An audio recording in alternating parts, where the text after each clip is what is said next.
Sam. We say wish you a Merry Christmas this morning. I'd also, those of you that are watching with us online, I want to wish you guys a Merry Christmas and thank you guys for tuning in and sharing in this time of worship with us.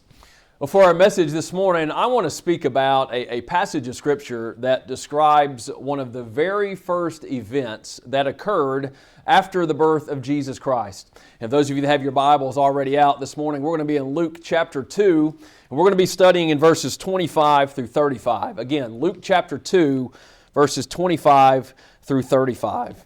And in this passage of Scripture, we are introduced to an individual by the name of Simeon.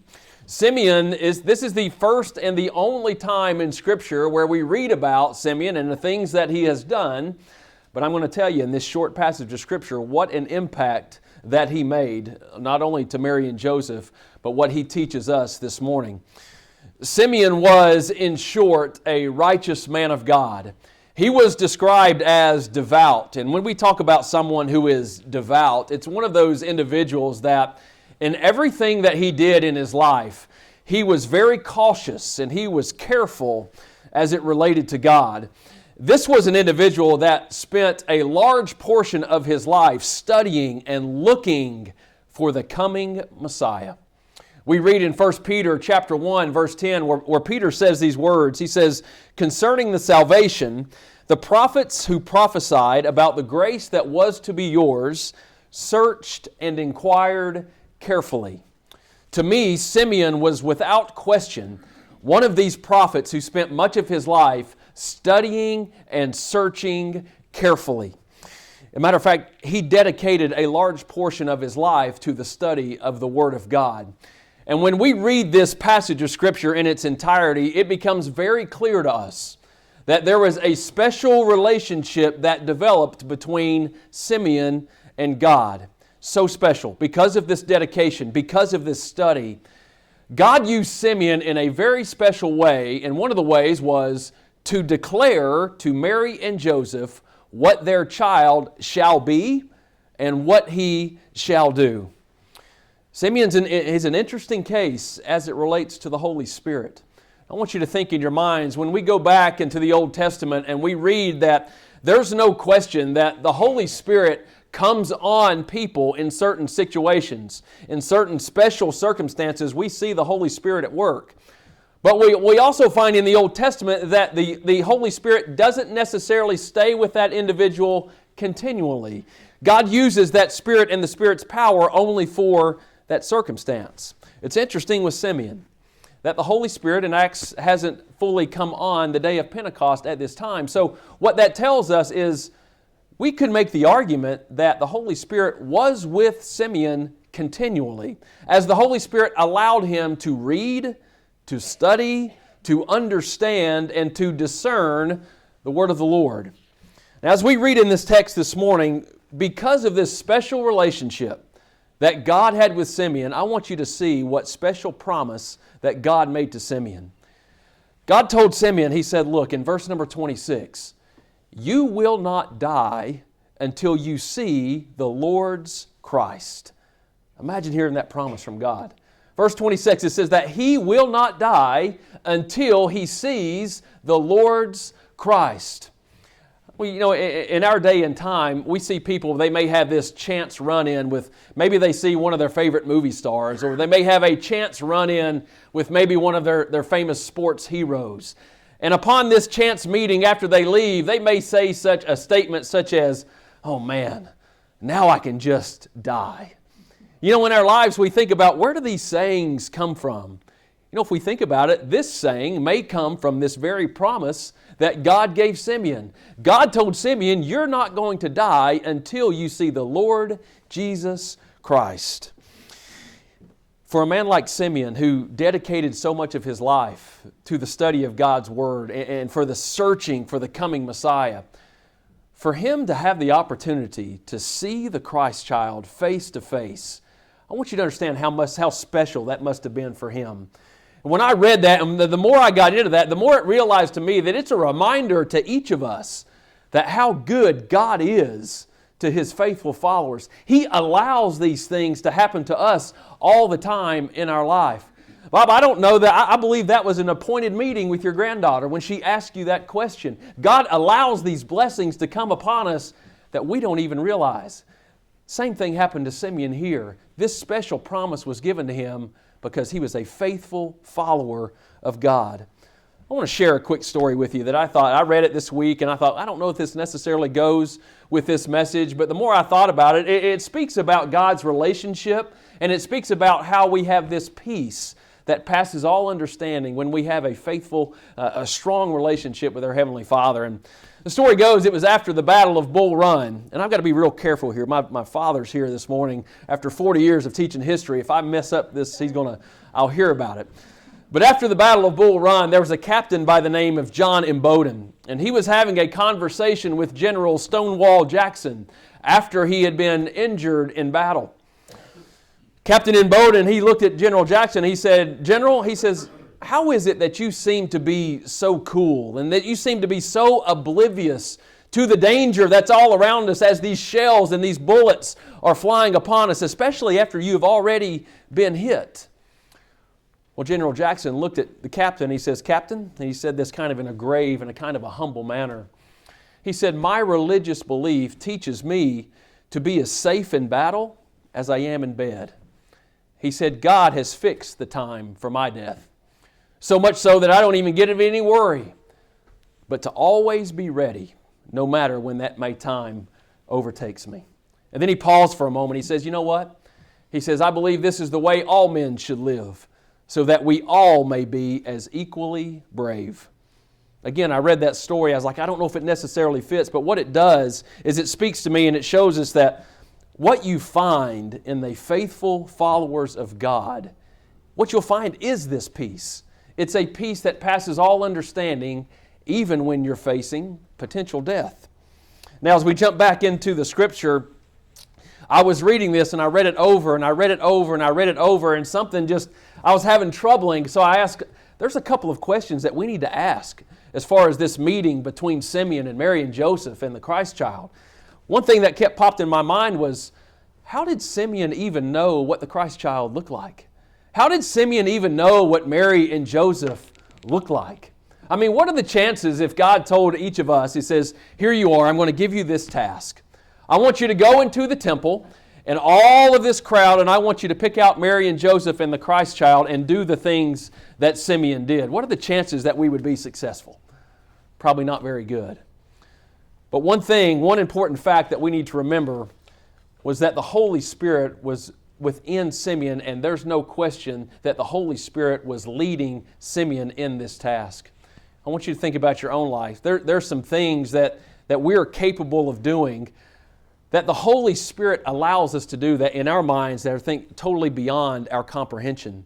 You know, there's some times that I still don't feel like I'm able to get up and teach and preach like this is something that's still relatively new to me. But there's no question it's the Holy Spirit that is moving through me that allows me to understand the Word of God a little bit better to communicate it to God's people. There's things in our life I know that you can just go down the list, A, B, and C, that the Holy Spirit has allowed you to do that you didn't think was any way possible. This is just another example of how the Holy Spirit is leading Simeon into such a task for all of us. I want us to read verses 28 through 32 together. Luke chapter 2, 28 through 32, it says, Simeon took him in his arms and he praised God. In other words, he took the Christ child in his arms and he praised God, saying, Sovereign Lord, as you have promised, you now dismiss your servant in peace. For my eyes have seen your salvation, which you have prepared in the sight of all the people, a light for revelation to the Gentiles and for glory to your people Israel. Now this child was indeed the source of salvation. This child was also the source of peace for the entire world, not just a select few. And Simeon was making that case and that point very clear to Mary and Joseph.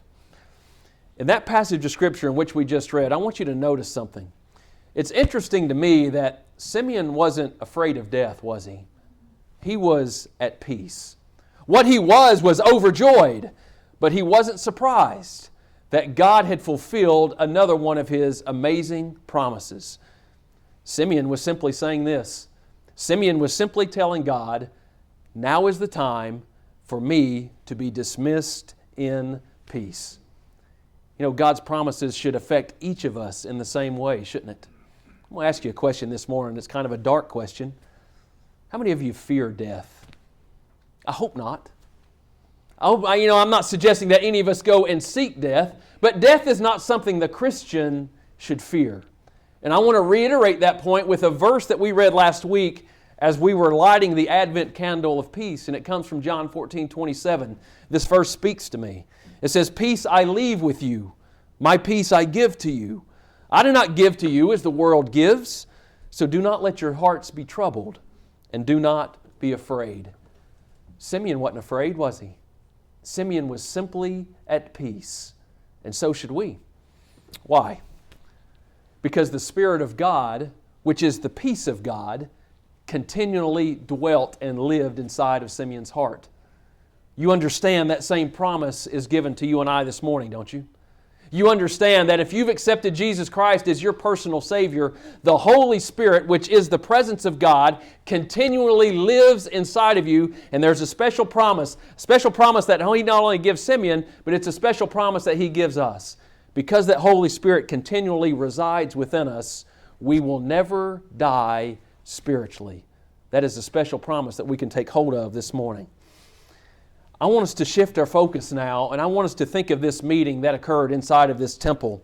When Simeon finally found the Christ child, and we finally found Mary and Joseph, I want to share with you and explain some things about what he shared and what he told about what this Christ child shall be and what he shall do. Gave him 4 prophecies, and they're amazing. Prophecy number 1, Simeon said that Jesus was the one appointed for salvation. Salvation may be defined as the deliverance from harm, from ruin, or from loss. If we don't have the promise of salvation in our lives, the only expectation we have is harm and ruin and of loss. You understand that part. You understand that doesn't bring any peace. That doesn't bring any hope. That doesn't bring any joy. The only thing that brings into our life is the sad reality of death and separation. That's why we celebrate the birth of Christ. We celebrate because He's here and that He's among us and that Jesus came to live and He came to die so that we never have to. That is the essence and the definition of love. Secondly, the second prophecy he made was Simeon stated that salvation was prepared for all the people. I want you to understand this statement. This was such a groundbreaking statement for Simeon to make during that time period. I want you to understand who Simeon was. Simeon was a devout Jew living in Israel, and here he was making this claim was that salvation was available for both Jew and Gentile. How could a devout Jew living in Israel make such a claim? Again, it goes back to that conversation we had about the power of the Holy Spirit that resides within our hearts and that resides within our minds. You see, it was the power and the wisdom of God that was working through Simeon to communicate this most important truth. You see, for a time period where prejudice and favoritism ran wild between that of Jew versus Gentile, the Messiah came to erase such thoughts and to erase such actions. Jesus Christ came to live and die so that it may be possible that none should perish. None. Not Jew, not Gentile. But that every man, woman, and child may be possible to come into this growing salvation of our Lord Jesus Christ. That's always has been His purpose. Thirdly, Simeon stated that Jesus would be a light unto the Gentiles. What Simeon was referring to was that Jesus would be a light unto all unbelievers. Jesus came to be the revelation of God. He came to reveal the way. He came to reveal the life. And He came to reveal the truth for all men. That's why nothing ever needs to be added. That's why nothing ever needs to be taken away from this precious book. Because Jesus Christ is the revealed Word of God. This book is complete, and this book is perfect, and it will be fulfilled just as it suggests.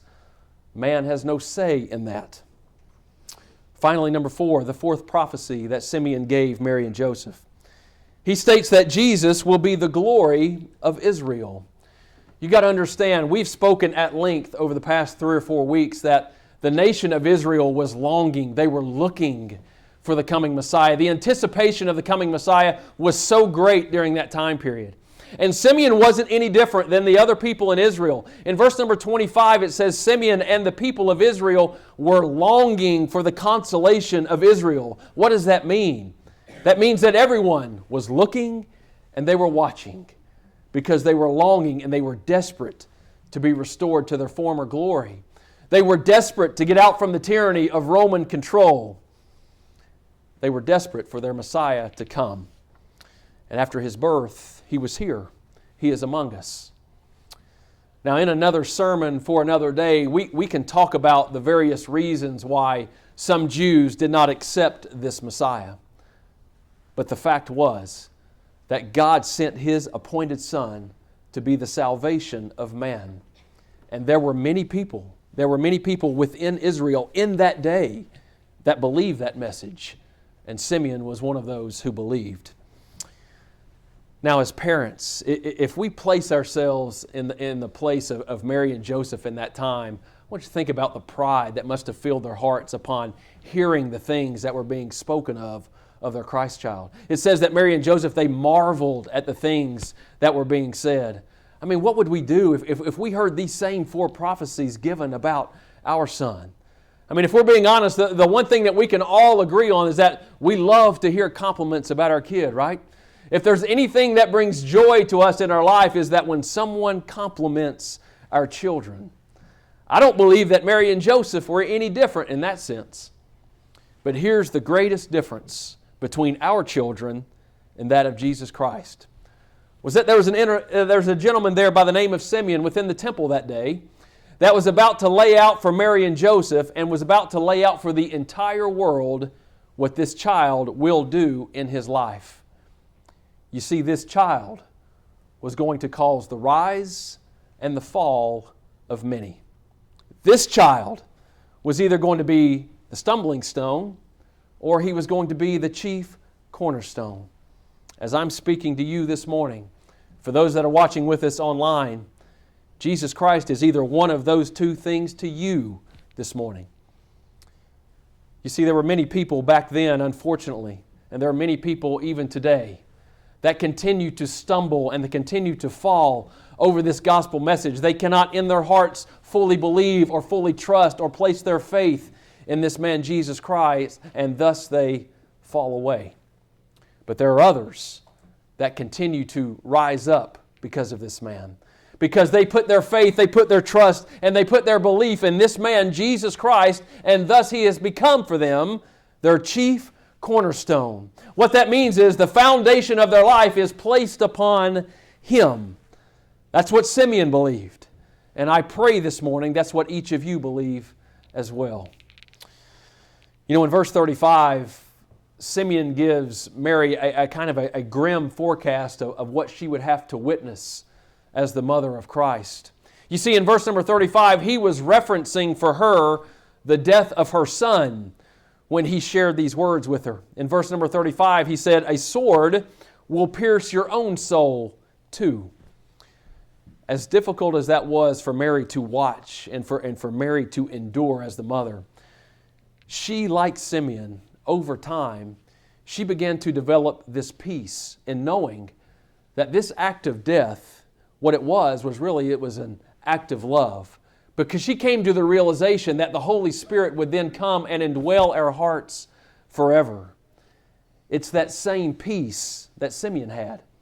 It's that same peace that Mary had. It's the same peace that Joseph had. If we go back and think about that story, it's the same peace that Stonewall Jackson had. It's the same peace that you can have. Because when you understand that act of death was an act of love so that the Heavenly Father could be and come and be our helper forever, we understand this morning He is here He is among us. And that's one thing we can always be grateful for. Let's pray this morning. Dear Heavenly Father, Lord, we just again thank you for this time where we can open up the Word of God and just read about your life, even in its earliest of stages.